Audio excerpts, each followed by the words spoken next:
How's it going, everybody? It's your mom's favorite realtor, Eric Landry, with the Eric Landry team, Keller Williams, Jacksonville Realty, coming at you with our market stats. It's that time of the month to come at you with market stats from August of 2024. We are now in September. Football season's here. The fall is hopefully coming. People are getting excited about that, getting a little bit of a break from the heat. Are we getting a little bit of break from these prices? Is the market going to go up or down? Are interest rates going to go up or down? I think all of those things are very valid questions. Let's jump right in and see what we think about these numbers. Right now, our median sales price in the Northeast Florida area is about $350,000. That's actually down 4.1% over July's numbers and pretty flat, down 1% over August of last year. Our closed sales, 2,343 closed units last month. That is down 9% over the previous month, and that is down 10.4% from this time last year, from August of 2023. Median price per square foot has stayed pretty stable at $204 right now. That's down 2.4% over the previous month for July, and up 0.5%, so kind of call it flat over this time last year. So that stat's holding fairly strong. I don't know what that means necessarily, but we'll see. Median days on market is 50. This is another interesting stat that I think we need to keep a close eye on. 50 days on market. So right now the median time on market is almost 2 months. That is up 22% from July of this year, and that is up 43% from this time last year. So days on market are slowing in that regard. The market is slowing and softening. We are seeing more and more and more properties come on the market, and fewer properties are coming off. Active inventory, again, continues to climb. We're at almost 11,000 units on the market right now. That's up 3.3% over July, and that is up 88.6% over this time last year. New listings are down from August to July, 6.5% right now. So we took a little bit less listings in August than we did of July of this year, but that's actually up 29.1% over this time last year. So all of those are interesting stats. What do they mean? I don't have a crystal ball, but it does look like the market is softening just a little bit. I think the big interesting thing to see is what's going to happen if those interest rates come back down.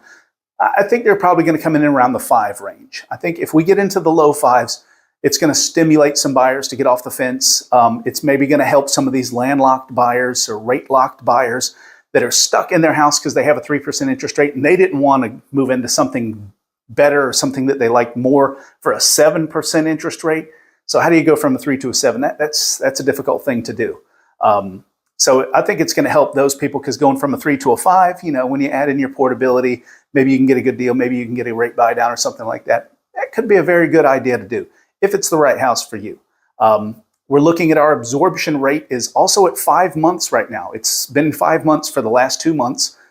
So absorption means if there are no other homes hitting the market and only what we have is what's available. At the current sales pace, how long would it take to sell out everything in our market? And right now we're sitting at 5 months. A balanced market's supposed to be 6 months. So we are approaching this balanced market fairly quickly. I do expect that next month that absorption rate is going to continue to climb. That's my prediction. However, everything goes out the window if we start to see the Fed drop those rates and we get down into the low 5s, maybe even high 4s. I think things start picking up and getting a little bit, in the other direction. I think we're going to, see the absorption rate dropping. But if the interest rates don't cut, the absorption rate, I believe, is going to go higher. The inventory, I believe, is going to go higher, which, can be a great idea for buyers. It can be a great time for buyers. Maybe not so great time for sellers, but you don't buy in a vacuum. People always want to buy in a buyer's market and sell in a seller's market, and that's almost impossible to do, unless you're going to rent for a couple years in between, which I don't hardly ever recommend. You just can't time it. So you're going to buy in a buyer's market, you're going to sell in a buyer's market, or you're going to buy in a seller's market and sell in a seller's market. You're going to be in the same market pretty much, no matter what you're doing, if you're moving within the Northeast Florida area. If you're moving out of the area, that market can be changed. I don't know what that market looks like versus ours. So the numbers are going to be interesting. I don't know what necessarily is going to happen, but I do think we are going to see things softening just a little bit. So let's cross fingers and hope those interest rates continue to come down. So hope that helps. I know it went a little bit long, so thank you for sticking around this long if you made it this long. You guys have a great rest of the day.